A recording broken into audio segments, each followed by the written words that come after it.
Setup है, ये optical bench है पूरी, और इसमें एक जगह ऑब्जेक्ट रखी हुई है। ऑब्जेक्ट पेन की जगह मैंने यहाँ मोमबत्ती ली है जिससे कि इमेज बढ़िया दिखे। ये कॉनकेव मिरर लगा हुआ है सामने, और आप देख सकते हैं कि इसकी जो इमेज बन रही है इन्वर्टेड बन रही है। और जैसे हम अपनी आँख को लेफ़्ट की तरफ बढ़ाते हैं, लेफ़्ट मतलब ये वाला लेफ़्ट इधर, ठीक है, तो ये इमेज भी इसके साथ चल रही है। अब हम ऐसी पोजीशन सर्च करते हैं धीरे धीरे। अब इस ऑब्जेक्ट को हम आगे की तरफ बढ़ाएंगे और देखेंगे कि जब हम अपनी आँख को लेफ़्ट की तरफ घुमाते हैं, बढ़ाते हैं, तो उसकी इमेज पर किस तरह का इफेक्ट पड़ता है, क्या इमेज और ऑब्जेक्ट साथ साथ चलते हैं या नहीं। तो इसको हम करते हैं। तो इसको मैंने थोड़ा आगे बढ़ाया और अब देखने की कोशिश करते हैं कि, ठीक है ना, अब देखो जैसे हमने लेफ़्ट की तरफ बढ़ाया, देखो जैसे हमने लेफ़्ट की तरफ बढ़ाया तो ये जो इमेज थी वो राइट में चली गई, देख सकते हैं आप, देखो, ठीक है ना। इस समय बिल्कुल इसके संग है, ठीक है ना, इस समय बिल्कुल इसके नीचे है। तो जैसे ही मैं इसको इधर करता हूँ अपनी आँख को, तो ये जो इमेज है वो राइट में चली गई, और जैसे मैं अपनी आँख को इधर बढ़ाता हूँ, ठीक है, ये देखो, आप इस वाली इमेज को देखिए, ये जो कैंडल दिख रही है आपको, ठीक है ना, ये देखो, ठीक है। आइए थोड़ा और एक दूसरी, अब आप देख सकते हैं कि जो इमेज है इसके अंदर वो काफ़ी फ्लक्चुएट कर रही है। तो जैसे हम ये तो समय है इसका मिडिल पॉइंट है जब इमेज और ऑब्जेक्ट कोइंसाइड करते हैं। जैसे हम लेफ़्ट में मूव करते हैं तो जो इमेज है वो राइट में मूव हो जाती है। इसी तरह ये देखिए, आप देख सकते हैं। तो इस पॉइंट को हम सर्च करने की कोशिश करते हैं कि ये पॉइंट, जिस पॉइंट पर इस समय ऑब्जेक्ट रखा हुआ है, वो पॉइंट कौन सा है, और फोकस और सेंटर ऑफ कर्वेचर के बीच में है, या उससे पहले है, या उसके बाद में है।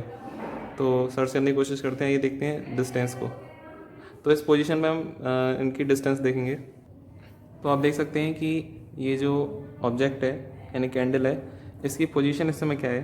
तो उसको हम देखें तो ये 49 सेंटीमीटर पर रखा हुआ है, और ये जो लेंस है, सॉरी मिरर है, मिरर रखा हुआ है 79 पर, ठीक है। ये जो मिरर है आप देख सकते हैं 79 पर रखा हुआ है।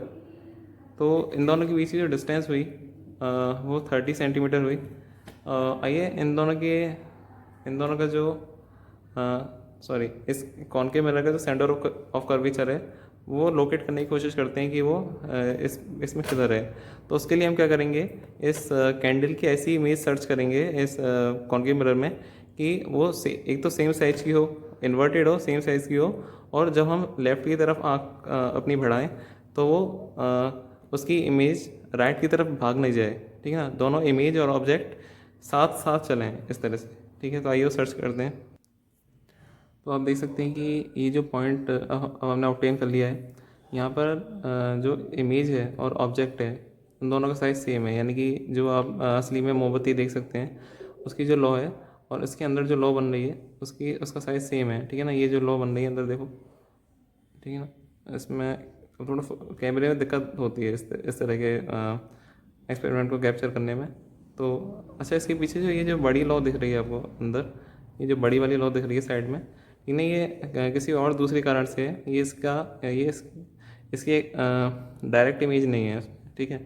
तो ये किसी और वजह से हो सकता है, एब्रेशन की वजह से या मल्टीपल रिफ्रैक्शन की वजह से, किसी की वजह से हो सकती है। तो फिलहाल आप इस पर ध्यान दीजिए। ये जो है, तो जब हम राइट में बढ़ते हैं तो देखो ये बिल्कुल ऑब्जेक्ट के साथ साथ राइट और लेफ़्ट हो रही है। तो ये जो पॉइंट है जहाँ पे इस समय ऑब्जेक्ट रखी हुई है, ये इसका सेंटर ऑफ कर्वेचर है। तो हम इसे नोट करते हैं।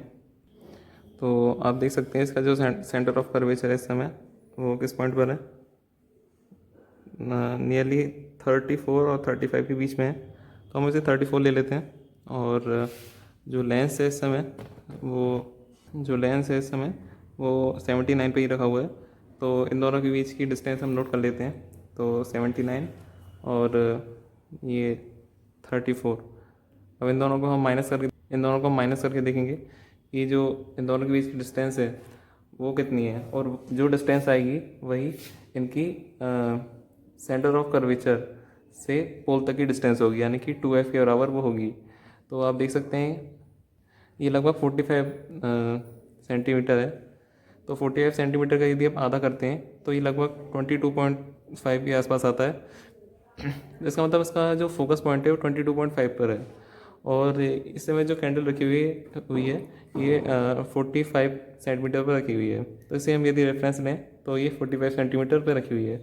अब जो इससे पहले इमेज रखी हुई थी, जब उससे पहले जो ऑब्जेक्ट रखा हुआ था, जब इमेज सामने से देखने पर राइट में शिफ्ट हो रही थी, जब हम आँख को लेफ्ट में ले जा रहे थे तब इमेज राइट में शिफ्ट हो रही थी।